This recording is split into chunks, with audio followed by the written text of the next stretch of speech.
The Memoirs of Sherlock Holmes, 1893. Episode 9, The Resident Patient. Welcome back, fellow detectives. After witnessing how 30-year-old military betrayals returned with deadly vengeance in the Crooked Man case, you might think you understand how the past can reach across decades to claim its victims. But today's mystery takes us into the seemingly respectable world of medical practice, where a generous benefactor's offer conceals a criminal conspiracy so elaborate that even hardened criminals fear for their lives. Have you ever encountered someone whose kindness seemed too perfect, whose generosity appeared too convenient, and whose presence in your life felt more like surveillance than friendship? Prepare yourself for one of Holmes's most psychologically complex cases, where a doctor's grateful patient may actually be his most dangerous enemy, and where medical practice becomes the perfect cover for the deadliest kind of waiting game. Picture yourself on a damp October evening in 1889, when the London fog swirls around the gas-lit streets of Brook Street, and the comfortable consulting rooms of successful physicians offer refuge from the city's darker mysteries. You're accompanying Holmes and Watson to visit Dr. Percy Trevelyan, a brilliant young physician whose recent good fortune has taken a sinister turn that threatens to destroy both his career and his life. Dr. Trevelyan's message was most urgent, Watson observes as you climb the steps to the well-appointed medical practice. He speaks of mysterious threats, inexplicable behavior from his benefactor, and growing fears that his comfortable situation may actually be a carefully constructed trap. Holmes studies the building's exterior with sharp interest.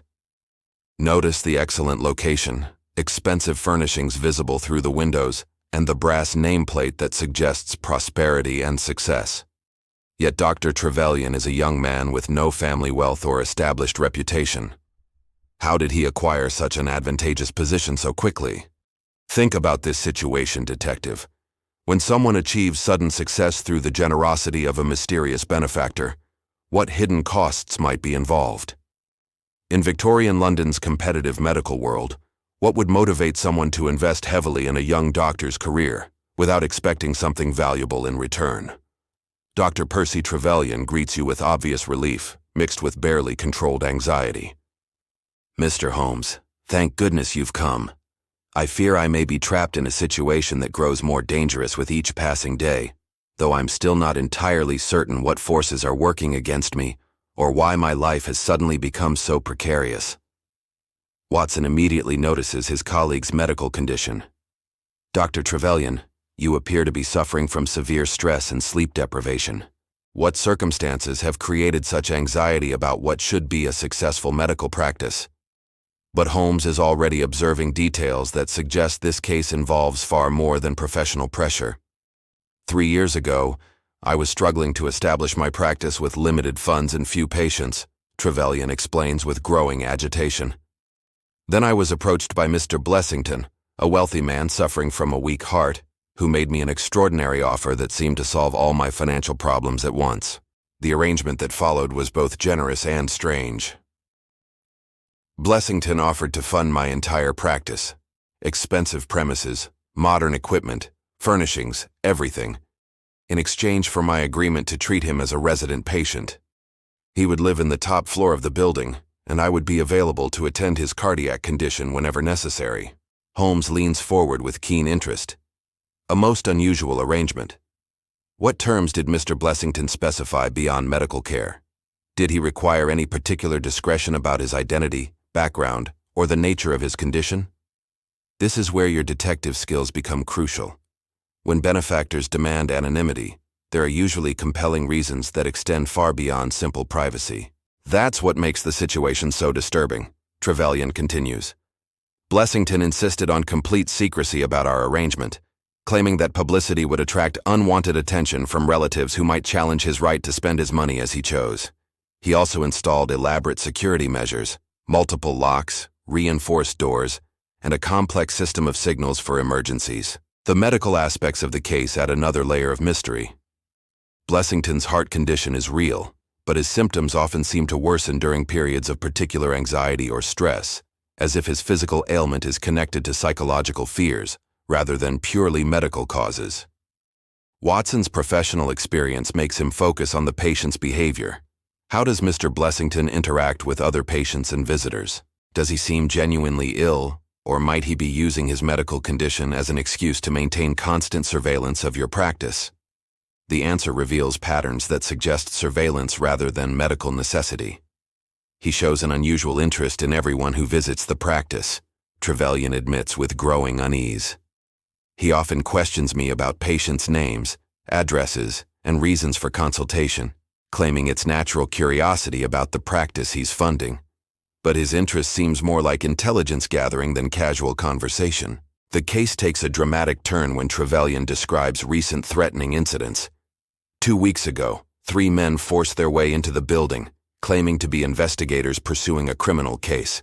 They demanded to search Blessington's rooms, and when I refused, they became violent and threatening before finally leaving. Holmes's expression grows grave. Did these men identify themselves officially, or provide any documentation of their authority to conduct such a search? And how did Mr. Blessington react to this attempted intrusion? The answer will reveal whether the threats come from legitimate law enforcement or criminal confederates. The men claimed to be detectives from Scotland Yard, but they had no official credentials, and their behavior was more like that of criminals than police officers, Trevelyan explains. Blessington was terrified when he learned of their visit, and he's become increasingly paranoid and reclusive since then. Think about these developments, detective. Why would criminals disguised as police officers want to search a medical practice? What connection might exist between a heart patient and a criminal investigation? And how might a doctor's consulting rooms provide the perfect hiding place for someone evading justice? Holmes's investigation into Blessington's background reveals disturbing gaps and inconsistencies. The identity documents he provided are all recent, suggesting he may have assumed a new name within the last few years. More significantly, his knowledge of medical conditions and treatments is unusually sophisticated for a layman. The breakthrough comes when Holmes recognizes similarities between this case and notorious criminal activities from several years earlier. The Worthingdon Bank robbery of 1887 involved a gang of 4 men who stole over £30,000 and then disappeared completely. The case was never solved because the criminals vanished so thoroughly that police suspected they had assumed entirely new identities. Watson begins to understand the implications. Are you suggesting that Blessington might be one of the Worthingdon Bank robbers, using his heart condition and the medical practice as a cover to hide from both law enforcement and his former criminal associates? Holmes nods grimly as the pieces of the conspiracy fall into place. The 3 men who attempted to search the building weren't police officers. They were Blessington's former accomplices, who have finally tracked him down and want their share of the stolen money, Holmes explains. Blessington has been living in luxury funded by robbery proceeds, while his partners have been searching for him for over 2 years. The psychological dynamics of the case become clear. Blessington chose Dr. Trevelyan specifically because a medical practice provides the perfect cover for someone who needs to remain hidden while maintaining a comfortable lifestyle. The resident-patient arrangement allows him constant security while appearing completely legitimate to outside observers. Holmes realizes that the danger is escalating rapidly. The failed search attempt means Blessington's location is now known to his former associates. They'll return soon, probably with violence, to claim what they believe he owes them from the robbery proceeds. The climax arrives sooner than expected, when the building is invaded during your investigation. 3 desperate men force their way into the practice, armed and determined to settle accounts with their former partner. Dr. Trevelyan is caught in the middle of a criminal confrontation that threatens to destroy his career and possibly his life. But Holmes has anticipated this development and prepared accordingly. I've already alerted Inspector Lestrade to the true nature of this case. The building is surrounded by police officers who are prepared to apprehend all 4 members of the Worthingdon Bank robbery gang when they reveal themselves. The confrontation reveals the full extent of criminal betrayal. Blessington had indeed stolen his partner's shares of the robbery proceeds, using the money to establish his comfortable hiding place while leaving his accomplices to face poverty and the constant threat of arrest. His former associates' revenge is swift and final. They drag Blessington from his secure rooms, and despite police intervention, they manage to execute their own form of justice before being apprehended. The resident patient's elaborate scheme to cheat his criminal partners ultimately costs him his life. Dr. Trevelyan faces the devastating realization that his entire successful practice was built on stolen money. Everything I achieved, the expensive premises, modern equipment, comfortable lifestyle, was funded by criminal proceeds. My medical career has been unknowingly built on a foundation of theft and deception. Holmes provides both legal and moral guidance. The authorities understand that you were an innocent victim of criminal manipulation. Your medical practice can continue, though you'll need to find legitimate funding to replace Blessington's stolen money. Your reputation in the medical community can survive this scandal. The resolution brings justice, but leaves lasting questions about complicity and responsibility. The surviving bank robbers face long prison sentences for both the original theft and Blessington's murder. But the case raises uncomfortable questions about how thoroughly we should investigate unusually generous benefactors. Watson draws professional lessons from the experience. This case demonstrates how criminals can exploit legitimate professions to create perfect hiding places. Medical practice, with its emphasis on patient confidentiality and privacy, provides ideal cover for those seeking to disappear from their past crimes. Years later, Holmes would reflect on the case's broader implications. The resident patient showed how criminal money can corrupt even honest professions. Dr. Trevelyan's unwitting participation in money laundering demonstrates how easily legitimate businesses can become tools for criminal enterprises. The investigation also highlighted the psychology of criminal partnerships.